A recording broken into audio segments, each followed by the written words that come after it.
beau ne pas être un dinosaure, j'ai connu plusieurs ères tout de même depuis mon doctorat. Et donc effectivement, cette toute-puissance des appels à propositions, les appels à projets, qu'ils soient européens, nationaux, régionaux, des fondations, euh, elle est de plus en plus prédominante dans nos activités. Ça veut dire que ça pourrait avoir des inconvénients, c'est-à-dire qu'on est contraint par des appels à propositions sur des thématiques précises à saucissonner notre recherche au bon vouloir des différents appels d'offres. D'un autre côté,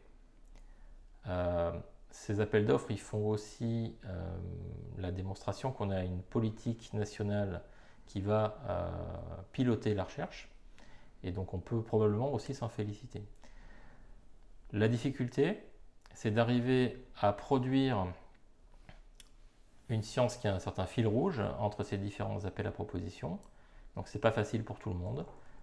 C'est en fonction de ses disciplines, en fonction de son environnement de travail et puis de son réseau au niveau national et international qui est grandement sollicité dans le cadre de ces montages à propositions.